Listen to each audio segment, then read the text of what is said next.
जितने भी सारे एस्पिरेंट्स जिन्होंने गेट 2021 का पेपर दिया है, जो भी एस्पिरेंट्स मैकेनिकल, सिविल या फिर इलेक्ट्रिकल, इलेक्ट्रॉनिक्स या सीएसआईटी या केमिकल के डिपार्टमेंट का पेपर दिया जिन्होंने, उन सारे एस्पिरेंट्स के लिए ये गोल्डन अपॉर्चुनिटी है, एज बिकॉज अनअकैडमी के प्लेटफॉर्म पे डिटेल्ड वीडियो सॉल्यूशन को आप क्या कर सकते हो, एक्सेस कर सकते हो।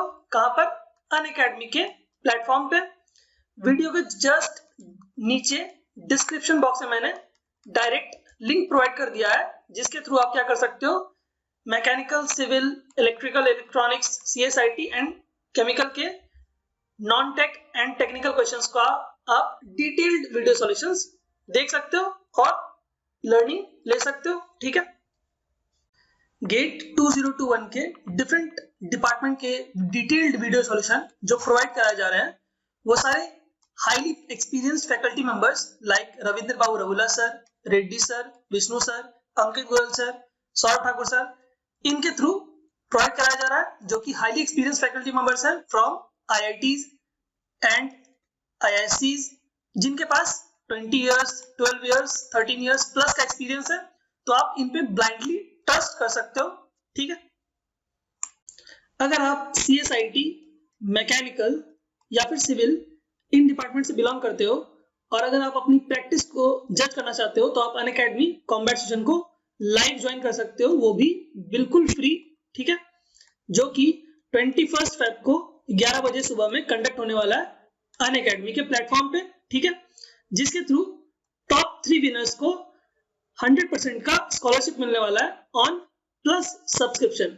ठीक है, अगर आप टॉप 3 में आते हो तो आपको बिल्कुल फ्री प्लस का सब्सक्रिप्शन मिल जाएगा, जिसके थ्रू आप गेट एंड EAC के किसी भी कोर्सेज को आप फ्री में एक्सेस कर सकते हो। ठीक है, अगर आप गेट 2021 के डिटेल्ड वीडियो सॉल्यूशन को एक्सेस करना चाहते हो, तो जो लिंक प्रोवाइडेड है ये मैंने ऑलरेडी वीडियो के नीचे डिस्क्रिप्शन बॉक्स में आपको प्रोवाइड कर दिया है। ठीक है, वीडियो के जस्ट नीचे आपको डिस्क्रिप्शन बॉक्स में आपको मैंने लिंक प्रोवाइड कर दिया है, जिसके थ्रू आप डायरेक्ट गेट 2021 के डिटेल्ड वीडियो सॉल्यूशन को एक्सेस कर सकते हो। ठीक है, साथ ही साथ मैंने कॉम्बैट सेशन का लिंक भी मैंने डिस्क्रिप्शन बॉक्स में आपको प्रोवाइड करा दिया है। ठीक है, और अगर आप अनअकैडमी का प्लस सब्सक्रिप्शन लेना चाहते हो, तो आप मेरा कोड यूज कर सकते हो, मनीष यादव का, जिसके थ्रू आप 10% का आपको डिस्काउंट मिल जाएगा। ठीक है, याद रखिएगा ये जो है 10% डिस्काउंट, ये सिर्फ कुछ दिनों के लिए वैलिड है।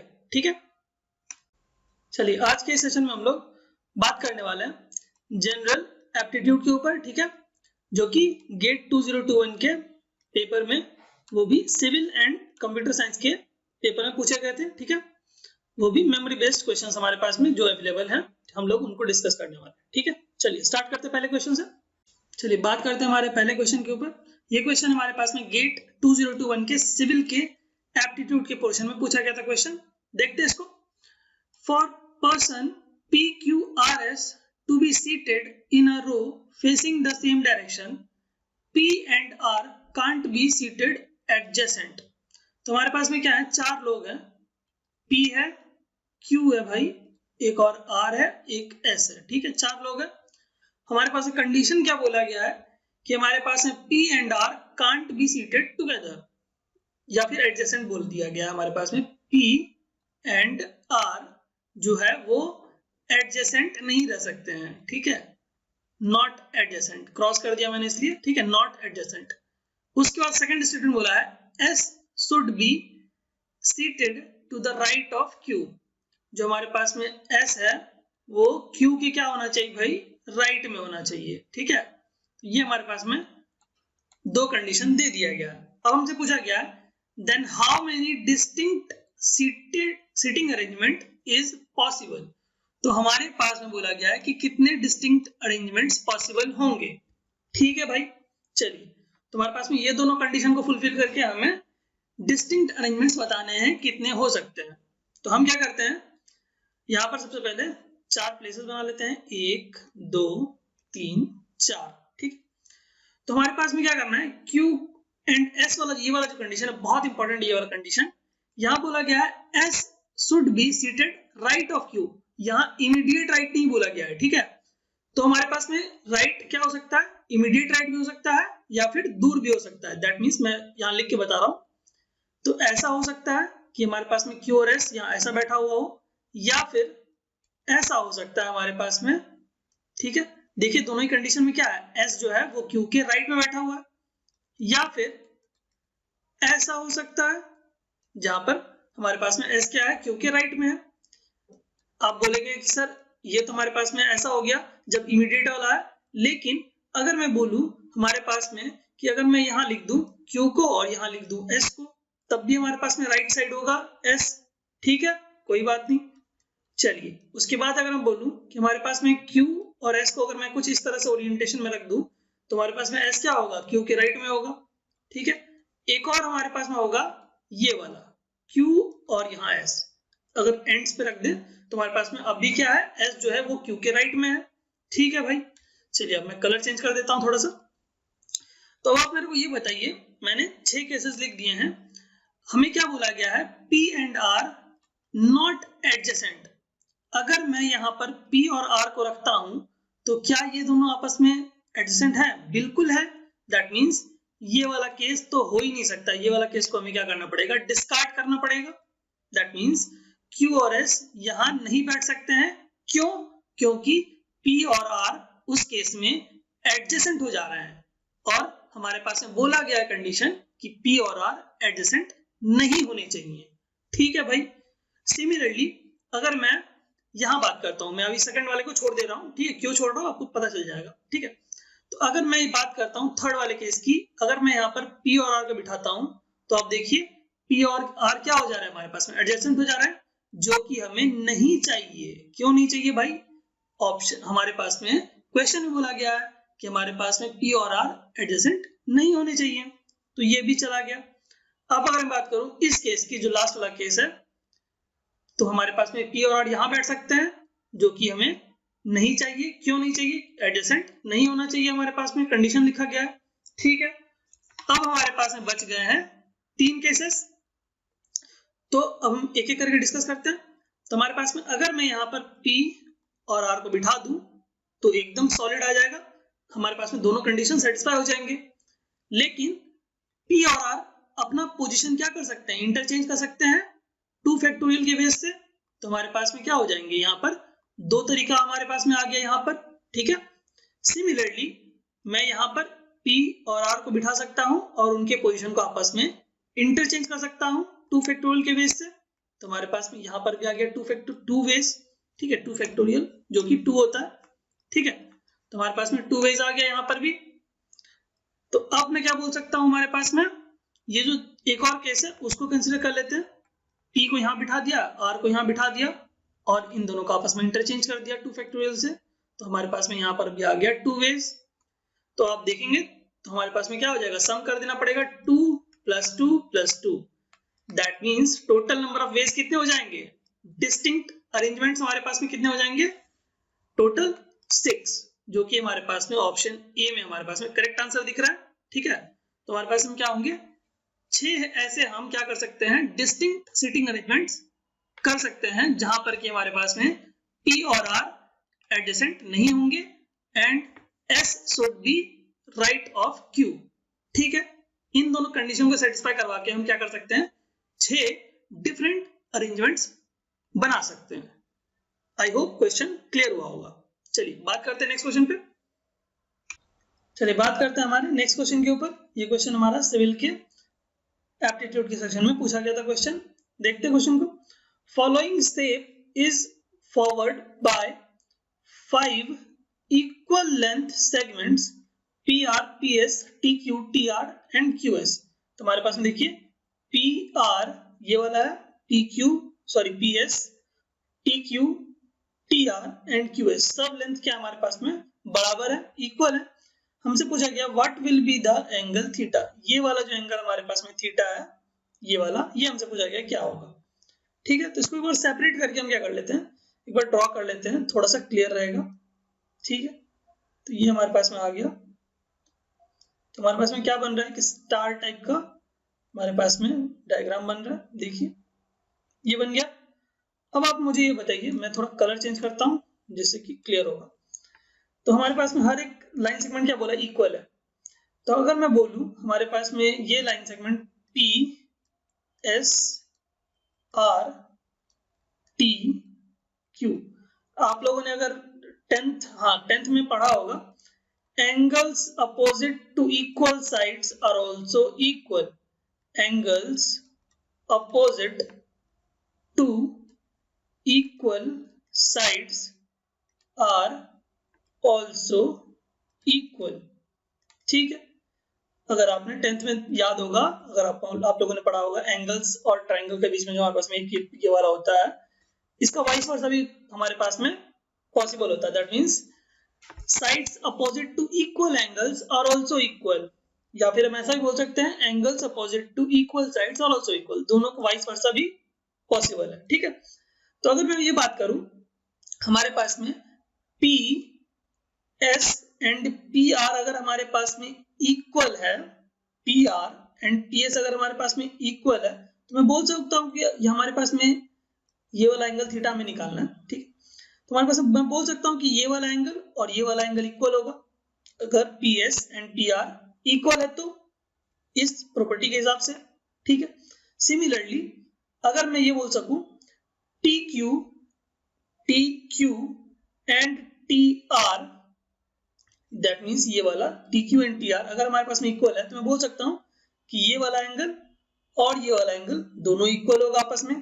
ठीक है, सिमिलरली हमारे पास में मैं बोल सकता हूं, अगर हमारे पास में T Q and Q S equal है, तो ये भी एंगल इक्वल होगा। ठीक है, और अगर मैं बोलूं T R and P R दोनों इक्वल है, तो ये वाला एंगल और ये वाला एंगल इक्वल होगा। दैट मीन्स हर एक एंगल जो है वो क्या होगा भाई, थीटा होगा। ये तो क्लियर हो गया हमारे पास में। ठीक है, हमने ये समझा दिया कि हर एक एंगल जो होगा वो क्या होगा भाई, थीटा होगा। ये हो गया। अब अगर हमारे पास में एक और प्रॉपर्टी अगर आप ध्यान होगा कि हमारे पास में जो एक्सटीरियर एंगल होता है, exterior angle equal to the sum of opposite interior angles, interior angles. ठीक है, तो अगर मैं बात करूं, अगर मैं एक छोटा सा कोई ट्रायंगल पकड़ लूं, दैट मींस अगर मैं पकड़ूं, कौन सा ट्रायंगल आप बताइए मुझे, मैं एक बार कलर चेंज कर देता हूं जिससे कि थोड़ा सा समझ में आएगा आपको। अगर मैं ये वाला ट्रायंगल देखूं, हमारे पास में कौन सा पकड़ूं, अगर मैं ये वाला ट्रायंगल कंसीडर करता हूं, देखिए मैं जहां पर अभी ड्रॉ कर रहा हूं, अगर मैं ये वाला ट्रायंगल कंसीडर करता हूं, ठीक है, तो हमारे पास में ये वाला एंगल क्या होगा, एक्सटीरियर एंगल होगा इस ट्रायंगल के कॉरस्पॉन्डिंग, जो कि हमारे पास में किसके बराबर होगा, थीटा प्लस थीटा के। दैट मींस ये वाला एंगल क्या होगा, 2 थीटा। ठीक है, सिमिलरली हमारे पास में जो ये वाला एंगल होगा वो भी क्या होगा, 2 थीटा होगा। ठीक है, अब ये वाला जो एंगल हमारे पास में मैंने अभी लिखा है, ये वाला 2 थीटा, ये किसके कॉरस्पॉन्डिंग होगा, मैं इस कलर चेंज करके आपको बता दे रहा हूं। तो हमारे पास में ये वाला जो हमारे पास में ट्रायंगल ड्रॉ अभी ये कर रहा हूं, ड्रॉ कर रहा हूं, देखिए इस वाले ट्रायंगल के लिए ये वाला एंगल क्या होगा, एक्सटीरियर एंगल होगा, जो कि sum of this angle plus this angle होगा। दैट मींस ये वाला एंगल भी हमारे पास में क्या हो गया भाई, 2 थीटा आ गया। तो आपको देखिए एक छोटा सा ट्रायंगल दिख रहा है, ये जिसका एंगल है ये वाला थीटा, मैं थोड़ा इसको बड़ा करके बनाता हूं, समझ में नहीं आ रही तो आपको। ठीक है, तो ये हमारे पास में देखिए क्या आ रहा है, ये कुछ ऐसा ट्रायंगल दिख रहा है आपको, ये वाला ट्रायंगल जो सबसे मैंने ऊपर में बनाया हुआ है, जिसका ये वाला एंगल है थीटा, ये वाला एंगल है 2 थीटा और ये वाला एंगल है 2 थीटा। ठीक है भाई, तो आप मेरे को ये बताइए हमारे पास में कि थीटा बराबर क्या आ जाएगा। तो हमारे पास में किसी भी ट्रायंगल का सम क्या होता है, एंगल्स का 180 डिग्रीज होता है। तो हमारे पास में ये हो गया 5 theta equal to 180 degrees, that's why theta will be equal to 36 degrees. ठीक है, जो कि हमारे पास में करेक्ट आंसर हो जाएगा 36 डिग्रीज। ठीक है, करेक्ट आंसर क्या होगा, 36। चलिए आई होप ये क्वेश्चन आपको क्लियर हुआ होगा। चलिए बात करते हैं हमारे नेक्स्ट क्वेश्चन के ऊपर। ये क्वेश्चन सिविल के एप्टीट्यूड के पेपर में पूछा था। लेट हमारे पास में 2 ऑपरेटर दिए गए हैं ऑन पी एंड क्यू। ठीक है, तो हमारे पास में देखिए पहला वाला ऑपरेटर क्या इंडिकेट कर रहा है, P square plus Q square divide by P into Q, and दूसरा वाला इंडिकेटर क्या है, दूसरा वाला ऑपरेटर हमारे पास में क्या इंडिकेट कर रहा है, पी स्क्वायर अपॉन क्यू। ठीक है, हमसे पूछा है x और y के बीच में हमारे से पहला वाला ऑपरेटर लगा दिया गया और हमारे पास में दूसरा वाला ऑपरेटर 2 और 2 के साथ में लगा दिया गया। तो हमारे पास में मैं राइट साइड वाले को सॉल्व करता हूं तो क्या होगा, p square divide by q, that means 2 का स्क्वायर डिवाइडेड बाय 2, तो ये कैंसिल हो गया, 2 आ जाएगा। और यहाँ पे पहला वाला ऑपरेटर लगाएंगे तो क्या आएगा, x square plus y square divided by xy, यही होगा। तो अब आप मेरे को ये बताइए क्या आएगा यहाँ से, x square plus y square और ये 2xy होगा तो इधर इधर लेके आ जाते हैं तो आ जाएगा हमारे पास में -2xy इक्वल टू 0। ठीक है, यही आएगा। अब आप मेरे को ये बताइए, अगर मैं इसको ये लिख दूं x माइनस वाई का स्क्वायर लिख दूं तो कोई दिक्कत तो नहीं है, बिल्कुल दिक्कत नहीं है। तो हमारे पास में x minus y equal to 0 आ जाएगा, दैट मीन्स हमारे पास में क्या आ जाएगा, x इक्वल टू वाई आ गया। तो हमारे पास में हमसे क्या पूछा था, देखिए, then x equal to what, option D is the correct answer, x equal to y. ठीक है, तो हमारे पास में आंसर आ गया, सिंगल मार्क के लिए पूछा गया था ये क्वेश्चन। चलिए जो नेक्स्ट क्वेश्चन हमारे पास में उसको देखते हैं। ये गेट 2021 के सिविल के पेपर में एप्टीट्यूड के सेक्शन में पूछा गया था, देखते इसको। In a company 35% of employee drink coffee, 40% drink tea and 10% drink both tea and coffee. तो हमारे पास में हम वेन डायग्राम बनाते हैं, तो ये देखिए हमारे पास में वेन डायग्राम आ गया। तो हमारे पास में बोला गया 35%, तो मैं सिर्फ 35 लिखता हूँ, मान लेता हूँ कि 100 लोग हैं। ठीक है, मान लेते हैं कि 100 लोग हैं, उसमें से 35 लोग क्या है, कॉफी को पसंद कर रहे हैं। ठीक है, और बाकी के हमारे पास में 40% जो लोग हैं वो क्या कर रहे हैं, चाय को पसंद कर रहे हैं। ठीक है, और हमारे से 10% लोग हैं जो दोनों को पसंद कर रहे हैं। ठीक है, हमसे पूछा गया then how much percentage of employ will neither drink coffee nor drink tea.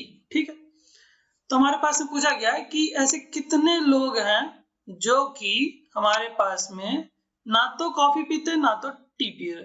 ठीक है, तो अगर मैं पूछूं आपसे कि हमारे पास में 35 जो लोग हैं, सपोज करिए मैंने 100 मान लिया, मैंने लेट कर दिया कि 100 पीपल हैं टोटल, मान लिया कि मैंने 100 पीपल है टोटल। ठीक है, उसमें से 35 लोग क्या है, कॉफी पी रहे हैं। ठीक है, और हमारे पास में 40 लोग क्या है, टी पी रहे हैं। अगर मैं पूछूं कि सिर्फ कॉफी पीने वाले कितने लोग हैं, तो आप क्या बोलेंगे, 35 minus 10 which is equal to 25। 25 लोग ऐसे हैं जो सिर्फ कॉफी पी रहे हैं, आप यही बोलोगे। तो अगर मैं आपसे ये पूछूं कि हमारे पास में कितने ऐसे लोग हैं जो कि सिर्फ टी पीते हैं, तो आप बोलेंगे मेरे पास 40 minus 10 which is equal to 30। That means सिर्फ 30 लोग ऐसे हैं जो कि क्या है, हमारे पास में सिर्फ क्या पी रहे हैं, चाय पी रहे हैं। ठीक है, और 25 लोग ऐसे हैं जो कि सिर्फ कॉफी पी रहे हैं। ठीक है, तो अब हमारे पास में आप ये बताइए, यहाँ तो हमारे पास में ऑलरेडी दे रखा है कि 10 लोग ऐसे हैं, 10 लोग ऐसे हैं जो कि कॉफी और चाय दोनों ही पी रहे हैं। ठीक है, अब हमसे पूछा गया ये वाला पार्ट, दैट मीन्स मैं इसको कलर चेंज करता हूं, ये वाला पार्ट जो कि ना कॉफी पी रहे हैं ना चाय पी रहे हैं, ये वाला पार्ट हमसे पूछा गया। ठीक है, तो क्या होगा हमारे पास में बताइए। तो अगर मैं बोलूं 100 माइनस जितने लोग सिर्फ कॉफी पी रहे हैं प्लस जितने लोग सिर्फ चाय पी रहे हैं प्लस जितने लोग दोनों पी रहे हैं, तो ये हमें क्या दे देगा, नाइदर नॉर वाला दे देगा। तो 100 minus 65 will be equal to 35 ऐसे लोग होंगे जो कि neither drink coffee nor tea. तो 35 ऐसे लोग होंगे जो कि हमारे पास में ना तो कॉफी पी रहे हैं ना तो चाय पी रहे हैं। ठीक है, दैट मीन्स 35%, हमने 100 पर लोग माना था, तो 100 में से अगर हम 35 का परसेंटेज निकालें तो क्या आएगा, 35% ऑब्वियसली। तो ऑप्शन डी क्या होगा, करेक्ट आंसर होगा। ठीक है, चलिए जो बात करते हैं हमारे नेक्स्ट क्वेश्चन पे। हमारे पास में जो नेक्स्ट क्वेश्चन है वो है सिविल के सेकंड सेट में एप्टीट्यूड के पोर्शन में पूछा गया था क्वेश्चन। देखते हैं क्वेश्चन को, दो स्टेटमेंट दे रखा हमारे पास में। ठीक है, और हमसे पूछा गया है उसका क्या कंक्लूजन हम निकाल सकते हैं। तो पहला स्टेटमेंट है सम फुटबॉल प्लेयर्स प्ले क्रिकेट। तो हमारे पास में क्या बोला गया है कि सम फुटबॉल प्लेयर्स, मैं लिखता हूं फुटबॉल प्लेयर्स जो है वो क्या है, क्या खेलते हैं, क्रिकेट खेलते हैं। ठीक है, all cricket players play hockey. तो जो क्रिकेट वाले हैं हमारे पास वो क्या है, जितने भी क्रिकेट प्लेयर्स हैं वो क्या कर रहे हैं, हॉकी खेल रहे हैं। तो क्रिकेट वाला जो हमारे पास में सर्कल था उसको हमने क्या कर दिया, हॉकी वाले सर्कल के फुल्ली अंदर बना दिया। अब हमारे पास में बोला गया है कि कौन सा स्टेटमेंट हमारे पास में यहाँ पर करेक्ट होगा। ठीक है, तो हमारे पास में बोला गया है know football player pledge hockey. तो हमारे पास क्या बोला गया, नो फुटबॉल प्लेयर, तो हमारे पास में यहाँ पे देखिए फुटबॉल है, प्लेज हॉकी नहीं भाई, ये तो स्टेटमेंट गलत हो जाएगा, क्योंकि कुछ ऐसे फुटबॉल प्लेयर्स होंगे ही जो कि हमारे पास में हॉकी भी खेल रहे होंगे। ठीक है, तो हमारे पास में नो बोलना तो गलत हो जाएगा, तो हमारे पास में ऑप्शन जो ए है वो तो गलत हो जाएगा। दूसरा ऑप्शन की मैं बात करूं, सम फुटबॉल प्लेयर्स प्ले हॉकी, सम फुटबॉल प्लेयर्स प्ले हॉकी एकदम करेक्ट है, क्योंकि हमारे पास में यहाँ पे आप देखिए कुछ फुटबॉल प्लेयर्स ऐसे होंगे जो कि हॉकी खेल रहे होंगे। ठीक है, all hockey players play football, all hockey players, आप देखिए हमारे पास में क्या पूरा वाला जो हॉकी वाला सर्कल है वो फुटबॉल वाले सर्कल के अंदर है? नहीं है भाई, बिल्कुल नहीं है। तो हम बिल्कुल नहीं बोल सकते हैं कि हॉकी वाले पूरे प्लेयर्स फुटबॉल खेल रहे हैं, ये हम बिल्कुल नहीं बोल सकते हैं। ठीक है, अगर हमारे पास में ये हॉकी वाला सर्कल फुल्ली अगर फुटबॉल वाले सर्कल के अंदर में बनाता तब हम बोल सकते थे कि all hockey players play football, but फिलहाल तो हम नहीं बोल सकते ऐसा। चौथा वाला जो हमारे लास्ट ऑप्शन क्या है, all football players play hockey, all football players play hockey बिल्कुल नहीं बोल सकते हैं। हमारे पास में देखिए हम क्या बोल सकते हैं कि कुछ फुटबॉल प्लेयर्स हैं जो कि हॉकी खेल रहे हैं। ठीक है, हम ये बिल्कुल नहीं बोल सकते कि all football players will play hockey, बिल्कुल नहीं बोल सकते। ऑप्शन बी क्या होगा, करेक्ट आंसर होगा। ठीक है, चलिए आई होप क्वेश्चन समझ में आया होगा। चलिए बात करते हैं हमारे नेक्स्ट क्वेश्चन के ऊपर। ये क्वेश्चन हमारे पास में गेट 2021 के कंप्यूटर साइंस के फर्स्ट सेट में पूछा गया था क्वेश्चन।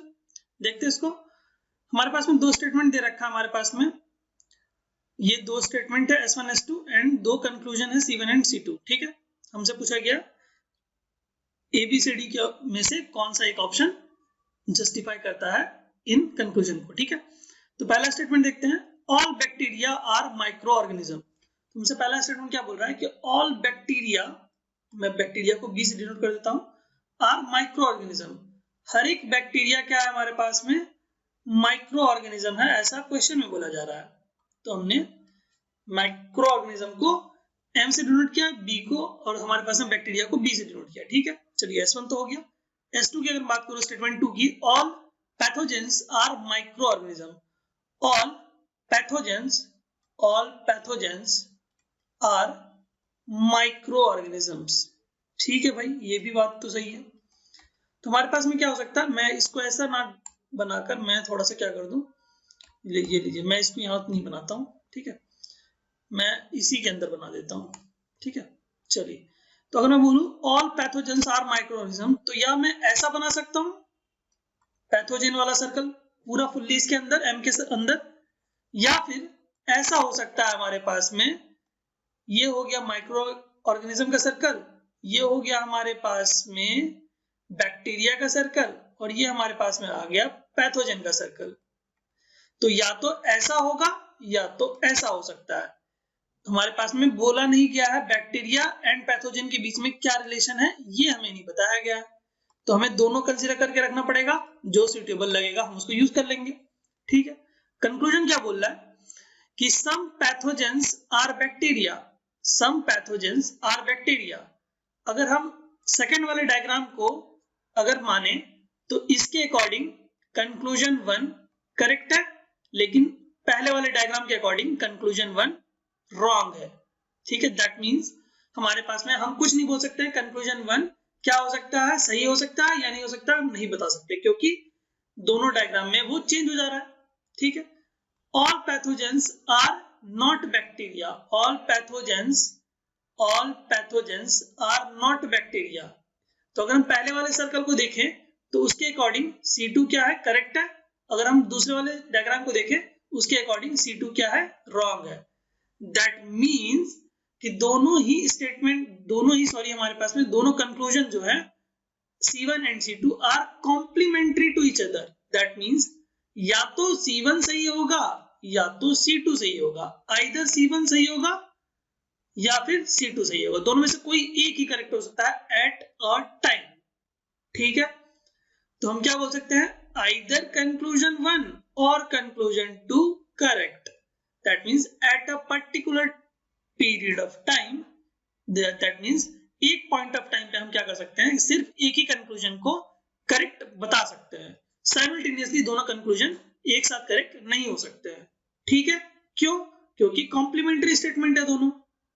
यहां से आप फिगर 1 और फिगर 2 से आप कंपेयर करके देख लीजिए, जो कंक्लूजन 1 है वो इस सेकेंड वाले डायग्राम के अकॉर्डिंग करेक्ट है और फर्स्ट वाले डायग्राम के अकॉर्डिंग कंक्लूजन 1 रॉन्ग है। एंड C2 जो है दैट मींस कंक्लूजन 2 वो फर्स्ट वाले डायग्राम के अकॉर्डिंग करेक्ट है, लेकिन सेकेंड वाले डायग्राम के अकॉर्डिंग जो कंक्लूजन 2 है वो रॉन्ग है। दैट मींस दोनों हमारे पास में C1 and C2 complementary statement है। तो हम बोल सकते हैं कि आइदर कंक्लूजन 1 और कंक्लूजन 2 इज करेक्ट, दोनों में से कोई एक ही करेक्ट होगा एट अ टाइम। ठीक है, आई होप अच्छे से क्लियर हो पाया होगा ये क्वेश्चन। चलिए मैं बात करता हूं हमारे नेक्स्ट क्वेश्चन के ऊपर। ये क्वेश्चन हमारे पास में कंप्यूटर साइंस के सेकंड सेट में पूछा गया था एप्टीट्यूड सेक्शन में। देखते हैं इसको। The number of students in 3 classes is in the ratio 3:13:66। ठीक है, हमारे पास में एक 3 क्लासेस हैं जिसमें जो स्टूडेंट्स का रेशियो है वो क्या दिया गया है, 3:13:6। हमसे बोला गया अगर हम 18 students are added to each class, हर क्लास में हम क्या कर रहे हैं, 18 स्टूडेंट्स को ऐड कर रहे हैं। ठीक है, ये हमारे पास में जो रेशियो दिया गया है 3:13:6, ये हमारे पास में 3 क्लासेस का स्टूडेंट्स का रेशियो दिया गया है। ठीक है, और हमसे बोला है कि अगर हम क्या कर रहे हैं, तीनों क्लास में 18 स्टूडेंट ऐड कर दें तो जो रेशियो हो जा रहा है वो क्या हो जा रहा है, चेंज होके 15:35:21 हो जा रहा है, चेंज होके ratio. The total number of students in all the 3 classes in the beginning, that means जो पहले हमारे पास में जो रेशियो था उसके अकॉर्डिंग हमारे पास में total number of candidates, total number of students कितने थे हमें ये बताना है। ठीक है, तो इस क्वेश्चन को सॉल्व करने का बेस्ट तरीका तो मुझे ऑप्शन के थ्रू लग रहा है। तो अगर मैं सपोज कर लेता हूं कि कोई भी एक ऑप्शन पकड़ लेता हूं, हमारे पास अगर मैं ऑप्शन ए को ही देखता हूं, अगर मान लेता हूं कि टोटल नंबर ऑफ कैंडिडेट्स 88 थे। ठीक है, तो हमारे पास में देखिए, तो अगर मैं निकालना चाहूं कि क्लास, अगर मैं मान लेता हूं class A, class B, class C. ठीक है, तो क्लास ए में कितने नंबर ऑफ कैंडिडेट्स होंगे, तो 3 डिवाइडेड बाय कितना होगा, 13 6 19 प्लस 3 22 इनटू, अगर मैं ऑप्शन ए को चेक कर रहा हूं तो मैं 88 रख के चेक करता हूं तो कितना आ जाएगा हमारे पास में, 22 चौके 4 तिया 12। That means 12 candidates will be in class A. Similarly class B में जो क्लास सेकंड में हमारे पास में कितने कैंडिडेट्स होंगे, 13 divided by 22 into 88। Option A को चेक कर रहा हूं मैं अभी। ठीक है, इसलिए मैं 88 लेके यहाँ पे सॉल्व कर रहा हूं। तो हमारे पास में कितना आ जाएगा, 13 चौके 52। दैट मींस 12 कैंडिडेट होंगे क्लास 1 में और 52 कैंडिडेट होंगे क्लास 2 में। थर्ड क्लास में कितने कैंडिडेट होंगे, 6/22 इंटू 88। तो हमारे पास में कितना आ जाएगा, 6 चौके 24। ये आ गया हमारे पास में। ठीक है, अब हमसे बोला गया है कि 18 हमको क्या करना है, ऐड करना है। तो हम क्या करते हैं, तीनों में 18 स्टूडेंट्स को ऐड कर दे रहे हैं। देखिए हमारे पास में क्या आता है, तो हमारे पास में 12 और 18 अपने को मिल जाएगा 30, और ये अपने को मिल जाएगा 52 और 18, 52 और 8 होगा 60, 60 और 10 हो जाएगा 70। ठीक है, 24 और 18 हो जाएगा हमारे पास में 42। ठीक है, तो हाँ चलिए 42 ही होगा। तो हमारे पास में जब हमने इनिशियली देखा तो स्टूडेंट्स का नंबर कितना था, क्लास ए में था 12, क्लास बी में था सेकंड क्लास में 52 और थर्ड क्लास में 24 स्टूडेंट्स थे बिफोर। 18 ऐड करने के बाद कितने स्टूडेंट्स हो गए, क्लास 1 में हो गए 30, क्लास 2 में हो गया 70, क्लास 3 में हो गया 42। तो ये जो रेशियो हमारे पास में है वो किसका है, सेकंड वाले क्लास का। ठीक है, तो हम चेक करते हैं कि हमारे पास में अब नंबर ऑफ कैंडिडेट जो हमारे पास में आया है 30, 70 और 42 वो करेक्ट है या नहीं है, देखते हैं। तो हमारे पास में अगर मैं बात करूं क्लास ए की, तो हमारे पास में कितना होगा, क्लास ए में आफ्टर वाला केस में देख रहा हूं तो 15 डिवाइडेड बाय कितना होगा, 35 प्लस 21 प्लस 15। ठीक है, तो हमारे पास में 5 1 6 5 5 10 और 1 11 का 1 होगा हमारे पास में, 3 2 5 1 6 और 1 7 हो जाएगा। हमने क्या किया, तीनों को ऐड कर दिया। ठीक है, इनटू हमारे पास में नंबर ऑफ कैंडिडेट्स कितने होंगे यहाँ पर देखिए 2 7 3 10 10 4 14 142 होगा, तो हमने 142 यहाँ लिख दिया। अब देखिए हमारे पास में कितना आ रहा है 15 इंटू 2 30, मैच करिए। देखिए हमारे पास में क्लास ए में कितने कैंडिडेट्स हैं आफ्टर में 30, बिल्कुल मैच कर रहा है। दैट मींस ऑप्शन ए हमारे पास में करेक्ट आंसर होने वाला है। अगर आप क्लास 2 को चेक करते हैं 70 आ रहा है या नहीं आ रहा है देखते हैं, तो 35 डिवाइडेड बाय 71 इंटू 142, ठीक है। तो हमारे पास में 142 में यहाँ क्यों लिख रहा हूँ, क्योंकि total number of candidates after में कितने हैं हमारे पास 142 हो गए हैं अगर हम ऑप्शन ए को चेक कर रहे हैं तो, ठीक है। तो हमारे पास में कितना आ जाएगा यहाँ पर 70। देखिए हमारे पास में 70 नंबर ऑफ कैंडिडेट्स हैं क्लास 2 में, वो भी आफ्टर के केस में, ठीक है। सिमिलरली आप 42 को भी चेक कर सकते हो। तो ये इससे हमारे पास में पता चल रहा है कि ऑप्शन ए को जो हम चेक कर रहे थे वो एकदम करेक्ट आंसर है इस पर्टिकुलर क्वेश्चन के लिए, ठीक है। यही चीज अगर आप 22 के साथ चेक करोगे तो यहाँ पर जो वैल्यूज आएंगी ये वाली वैल्यूज, मैं इसको थोड़ा सा कलर चेंज करके बताता हूँ आपको। तो अगर आप 22 को चेक करते हो तो उसके अकॉर्डिंग जो ये वाली वैल्यूज आएंगी आफ्टर वाली नंबर ऑफ स्टूडेंट्स की वैल्यू, और यहाँ पर जो वैल्यूज आएंगी वो सेम नहीं होंगी, ठीक है। आई होप क्लियर होगा आपको, ठीक है। चलिए ऑप्शन ए क्या होगा हमारे पास में इसका करेक्ट आंसर होगा। चलिए बात करते हैं हमारे नेक्स्ट क्वेश्चन के ऊपर। ये क्वेश्चन हमारे पास में कंप्यूटर साइंस के सेकंड सेट में क्वेश्चन पूछा गया था सिंगल मार्क के लिए एप्टीट्यूड के सेक्शन में। देखते हैं इसको। हमारे पास में दिया गया इफ x माइनस हाफ का whole square minus x minus 3/2 का whole square equal to x plus 2 then the value of x will be what. तो इसको सिंपली सॉल्व करने के लिए आप क्या कर सकते हैं, डायरेक्ट एकदम ऑप्शन को रख के चेक भी कर सकते हो, वहां से भी करेक्ट आंसर आपको दिख जाएगा। तो अगर मैं कोई भी ऑप्शन को पकड़ लूं, अगर मैं सपोज करिए अगर मैं बी को पकड़ता हूं, अगर x की जगह में अगर b को रख देता हूं तो क्या आएगा x 4 माइनस 1/2 का स्क्वायर माइनस 4 माइनस 3/2 का स्क्वायर इक्वल टू 4 प्लस 2। तो हमारे पास में क्या आ जाएगा यहाँ पर देखिए 4 दूनी 8, 8 में से 1 जाएगा तो बचेगा 7, तो 7 का स्क्वायर बाय 2 का स्क्वायर माइनस 4 दूनी 8, 8 में से 5 जाएगा, 8 में से 3 जाएगा तो कितना बचेगा 5, 5 का स्क्वायर प्लस 2 का स्क्वायर इक्वल टू 6। देखिए ये इक्वल हो रहा है कि नहीं हो रहा है, sir 49 divided by 4 minus 25 divided by 4, तो ये हमारे पास में आ जाएगा 5 4 9, यहाँ पर आ जाएगा 2। तो हमारे पास में ये देखिए 6 के साथ में इक्वल हो रहा है, दैट मीन्स 6 इक्वल टू 6। तो हमारे पास में आप देख सकते हैं कि हमने जैसे ही ऑप्शन बी को चेक किया हमारे पास में x की वैल्यू हमारे पास में जैसे ही हमने x की वैल्यू को 4 पुट किया, हमारे पास में left hand side LHS and RHS बराबर हो गए। तो हमारे पास में क्या आ गया, at x equal to 4 LHS RHS क्या हो गया, बराबर हो गया। दैट मीन्स x की वैल्यू क्या होगी हमारे पास में 4। तो ऑप्शन बी हमारे पास में करेक्ट आंसर हो जाएगा। अगर आप कोई और ऑप्शन पुट करेंगे यहाँ पर तो LHS RHS बराबर नहीं होंगे, दैट मीन्स हमारे पास में वो आंसर नहीं होने वाला, ठीक है। तो आई होप ये क्वेश्चन आपको क्लियर हुआ होगा, ठीक है। तो इस सेशन को आज मैं यही कंप्लीट करता हूँ। Thank you so much, thank you.